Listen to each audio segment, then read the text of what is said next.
Gautam Adani and his wealth, which had increased by more than 100 billion in less than a decade, was eroding faster than the speed in which it gone up. The fall of the Adani growth story has been the lead for a month now.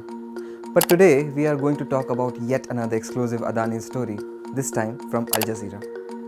An exclusive investigation by the Reporters Collective reveals that the Indian government granted an extraordinary favour to the tycoon Gautam Adani, boosting his coal business not just recently but since 2014. It has been revealed in a secret government document of 2020 that India's cabinet secretary, meaning the topmost bureaucrat in India, who reports directly to the Prime Minister, reported that the process of allocating coal blocks appears inappropriate and this may not be allowed in future. Simply put, the PMO was referring to the practice of continuing deals the Supreme Court had found illegal. It wanted the practice discontinued.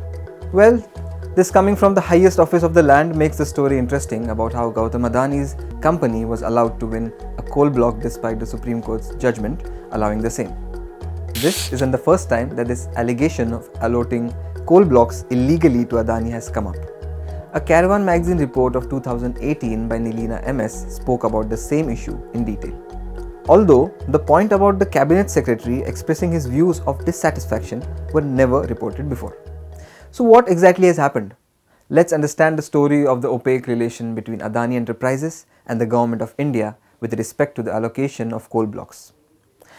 Let's turn the clock down to 2012. It was a time when India's Congress government was facing corruption allegations every passing day.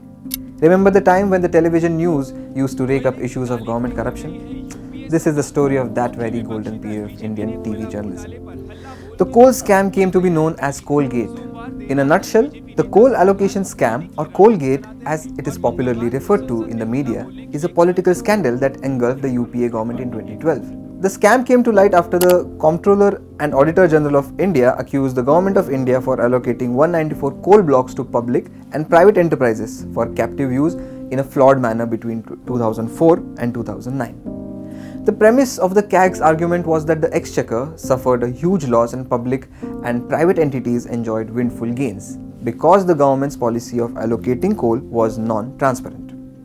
Basically, the government had allocated coal blocks to private companies by bypassing the process of auctions. The status quo changed in September 2014 when Supreme Court in its decision decided to cancel all licenses allocated to private companies.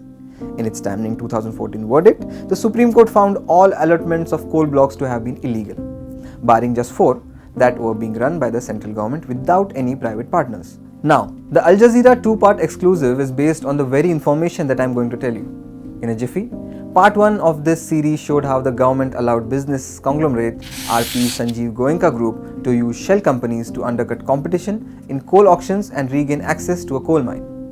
Part 2 reveals how the government helped the Gautam Adani owned group to continue its coal scam era deals by bypassing the Supreme Court judgment. During the UP administration, coal blocks were allocated not just to private sector firms but also to central and state government owned companies. They in turn gave the mining rights to private companies under secret contracts at undisclosed rates. In the mining industry jargon, these contracts are called mine developer and operator, which is MDO contracts. Now, this is a very important word and every listener should make note of it. So in a nutshell, what the allegation here is that after the furor against the coal scams in 2013 and the subsequent Supreme Court order of 2014 to stop these malpractices, the malpractices haven't stopped. And this time there is only one culprit, the Adani Enterprise. Government of India continued the allocation of coal mining block to Adani based on a MDO process that is termed illegal by the Supreme Court. How did this happen? Let's understand the story from the beginning.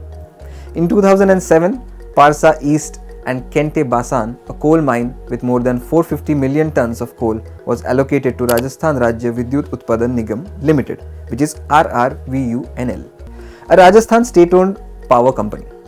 In July 2008, this joint venture signed an MDO contract for the Parsa East and Kente Basan coal mine in Chhattisgarh's Hasdev Aran forest.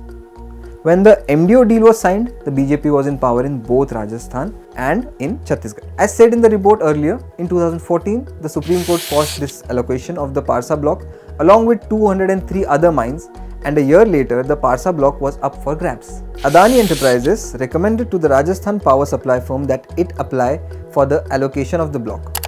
It was on the basis of this recommendation and Rajasthan's coal requirement for its various thermal power plants that the state government-owned company applied for allocation of Parsa block according to details in the MDO contract. This, despite the Supreme Court judgment, was possible due to a change in the coal law that was brought in by the Modi government in 2015. A year into office, the Modi government enacted the Coal Mines Special Provisions Act 2015, which required auctions for all captive coal blocks offered to private companies. The law retained the power for the government to allot blocks without auction to state-owned enterprises and to joint ventures between state-owned and private firms. Until March 2021, the Adani Group remained the sole beneficiary of the exceptional clause. The top bureaucrats in the Modi government allowed it despite admitting it was inappropriate. This expose by the Reporters Collective has added to the snowball effect which is seen on the Adani enterprise after the Hindenburg report was published. It has been over a month that the Hindenburg report was published, but the troubles for the Adani group inside and outside the market seems to continue. Since 2020 until the Hindenburg report, some Adani group stocks had risen to more than 400 times its per share price. It suggested either that shareholders expected earnings to rise sharply or that the share was trading at a price that was too high. Around then, questions began to swirl about the group's ownership. While the Adani family owned stakes to as high a threshold as regulators permitted, the report, however, showed that offshore funds, including in Mauritius, Cyprus and then the United Kingdom, seemed to also own substantial shares in the group's companies. Hindenburg's analysis showed that much of the funds of these companies were deployed in Adani stocks, suggesting they may be shell companies. The report traced connections between Gautam Adani's UAE-based brother Vinod Adani and several of them. And I quote, "Many of the Vinod Adani associated entities have no obvious signs of operations, including no reported employees, no independent addresses or phone numbers, and no meaningful online presence. Despite this, they have collectively moved billions of dollars into Adani, publicly listed and private companies." The US firm alleged that Vinod Adani manages an expansive network of offshore shells that are meant for stock parking, stock manipulation and laundering money through Adani's private companies into the listed companies' balance sheets to maintain their appearance of financial health. So, the question of where this wealth came from remains a poignant issue. The stock price of Adani Enterprise fell from 3,442 rupees on January 24 when the Hindenburg report came out to 1,113 rupees on February 28. Adani's troubles continued as Credit Suisse, Citigroup and Standard Chartered banks had stopped accepting Adani bonds as collateral and rating agency had downgraded Adani Ports and Adani Electricity to negative. The latest Al Jazeera report on how Gautam Adani's company continued its coal operations is just one of the many other reports that have come out since the Hindenburg report was published. Adani Total Gas is down by 80% from its highest value recorded. Adani Green has fallen by 76%, Adani Transmission by 73% and Adani Power by 53%. Thus, it is quite clear that the Adani juggernaut has been halted and the meteoric rise has been questioned by many reliable outlets. The damage from the Hindenburg report has extended far beyond the Adani Group. Its allegations of regulatory failings and questionable corporate governance have been ill-timed for India as it seeks the global center stage. India recently overtook the United Kingdom as the world's fifth largest economy and China as the world's most populous country. This year it holds the G20 presidency. Investors do worry about the risk of contagion, said Charlie Robertson, chief economist of Renaissance Capital, an emerging markets investment bank. And I quote, that if there is one company like this, could we find more? So as Al Jazeera writes, that could be the delaying of the Indian dream itself. That's it in this report today. My name is Zishan Kaskar and you were watching The Wire. Thank you.